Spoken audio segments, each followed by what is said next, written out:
से छीने हुए विषय रूपी अग्नि से सींचे हुए और राग द्वेष रूपी अग्नि में फंसे हुए मनुष्य को मुक्त जलती दिखाई थी। बालक युवा वृद्ध और गर्भ में रहने वाले से मुक्त अवश्य आ जाती है, ऐसा यहाँ संसार है। तो उस प्रकार संसार में आया हुआ कृष्ण से पूरी हुई या जीव अपने शरीर को भी छोड़कर के लोक से चला जाता है, तब उसकी माता पिता और उसकी राज संबंधियों की किसने चलाई है। उसमें दुख रूपी जगत की जिसकी इच्छा है वही दुखी है, जिसने इसका त्याग कर दिया वही सुखी है, अन्य कोई नहीं। सब दुखों को पैदा करने वाला और सब विपत्तियों का स्नान का सब तापों का आश्रय भी इस संसार को शीघ्र छोड़ देना चाहिए। लोह और लकड़ी से बने हुए फांसों से बंधा हुआ पुरुष छूट सकता है, परंतु पुत्र स्त्री रूपी फांसों से बंधा हुआ कभी नहीं छूटता। प्राणी जितने मन के प्यारे संबंध को करता है उतनी ही शोक रूपी कीलें उसके हृदय में गढ़ती जाती है। हाँ, खेद की बात है कि छल से संपूर्ण धन को हरने वाले, विषय रूपी आहार करने वाले उन देह में स्थित इंद्रिय रूपी चोरों ने लोक को नष्ट कर दिया है। जैसे मांस का लोभी मत्स्य मांस से लिपटी कील को नहीं देखता है, वैसे ही सुख का लोभी मनुष्य यम की बाधा को नहीं देख पाता है। हे गरुड़ जी, जो अपने भले बुरे को नहीं जानते हैं और हमेशा खोटे मार्ग में चलते हैं तथा अपना ही पेट भरने में लगे रहते हैं, वे पुरुष नरकगामी हैं। सोना, मैथुन करना और खाना ये सब प्राणियों में एक समान है, परंतु ज्ञानवान मनुष्य वही कहा जाता है जो ज्ञानवान मनुष्य कहा जाता है, और जो ज्ञान से हीन है वह पशु कहा जाता है। प्रातःकाल मल और मूत्र से, मध्याह्न के समय भूख प्यास से तथा रात्रि में कामदेव और निद्रा से मूर्ख पुरुष सताया जाता है। खेद है कि अज्ञान से मोहित सब जीव अपने देह, धन और स्त्री आदि के प्रेम में फंसे हुए मरते हैं और पैदा होते हैं। इसलिए सदा संग का त्याग करना चाहिए। यदि सब न छोड़ सके तो बड़ों के साथ संग करना चाहिए, क्योंकि संत सज्जन पुरुषों का ही संग औषधि रूप में है। सत्संग और विवेक से ही ये दोनों निर्मल नयन है। जिसके दोनों नहीं है वह अंधा मनुष्य कुमार्ग में कैसे नहीं जाएगा, अवश्य जाएगा। सब मनुष्य अपने अपने वर्णाश्रम और आचार में लगे हुए दूसरे धर्म को नहीं जानते हैं। पाखंडी लोग व्रता ही नष्ट हो जाते हैं। कोई नित्य क्रिया में परिश्रम करने वाले अज्ञान से घिरे हुए छलिया घूमा करते हैं। कर्मकांड में लगे हुए नाम मात्र से उत्पन्न हो जाते हैं। वे मंत्र का उच्चारण और होम आदि से तथा यज्ञ के विस्तारों से भ्रमाए हुए मूढ़ एक बार भोजन, उपवास और शरीर को सुखाने वाले नियमों से मोक्ष की इच्छा करते हैं। वे मेरी माया से मोहित है। देह को दंड देने मात्र से अविवेकियों की मुक्ति कैसे हो सकती है। बांबी के पीटने से कहीं सर्प मरा है।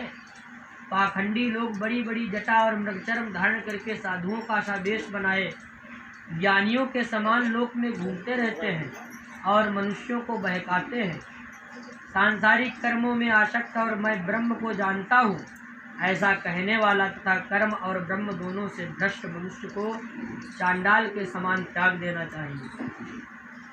संसार में घर और वन को समान जानने वाले लज्जा रहित नंगे गर्दन आज घुमा करते हैं, तो क्या वह विरक्त हो जाते हैं। अगर मिट्टी और भस्म लगाने से ही मनुष्य मुक्त हो जाए तो क्या मिट्टी और भस्म में रहने वाला कुत्ता भी मुक्त नहीं हो जाएगा। तृण, पत्ते और जल का आहार करने वाले और सदा वन में बसने वाले सियार, मूषक, मृग आदि क्या तपस्वी होते हैं। कभी नहीं। बोले श्री लक्ष्मी नारायण भगवान की। जन्म से मरण पर्यंत गंगा आदि नदियों में रहने वाले मेढक, मत्स्य आदि क्या योगी होते हैं। कभी नहीं। कंकरों को खाने वाले कबूतर और पृथ्वी के जल को कभी भी नहीं पीने वाले चातक क्या व्रती होते हैं। कभी नहीं। इसलिए ये सब काम लोगों को प्रसन्न करने वाले हैं। हे गरुड़ जी, मोक्ष का कारण तो केवल तत्व ज्ञान ही है। हे गरुड़ जी, षड्दर्श रूपी महाअंधकूप में पड़े हुए शास्त्रों के पढ़ने में आकुल ज्ञान रहित पशु परमार्थ ईश्वर को नहीं जानते हैं, क्योंकि वे पशुओं की रस्सी, मोह की रस्सी में बंधे हुए हैं।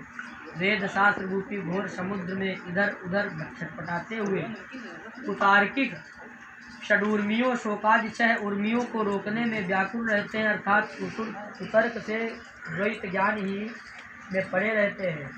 वेद शास्त्र और पुराण का जानने वाले यदि परमार्थ को नहीं जानता है तो उस विडम्बक का कहा हुआ सब कौवा के समान बोलने जैसा व्यर्थ है। यह ज्ञान है और यह जानने योग्य है। इस चिंता से व्याकुल तथा परम सत्य ईश्वरीय ज्ञान से युग लोग रात दिन शास्त्र को पढ़ा करते हैं। सुंदर वचन और शब्दों की रचना द्वारा काव्य अलंकार से चाचा बुलाए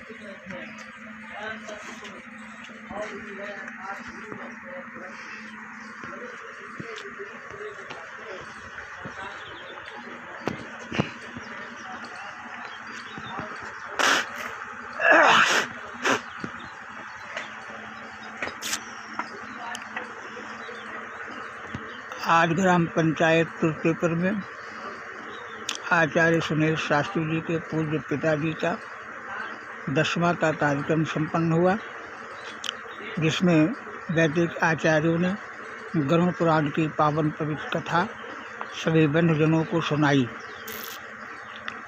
गरुड़ पुराण की कथा प्रेत आत्मा की शांति के लिए एवं मोह और माया की विरक्ति को देने वाली ज्ञानवर्धक पावन पवित्र कथा है। इसको मृतक की आत्मा की शांति के लिए 10 दिन पर्यंत इस कथा को सुना जाता है।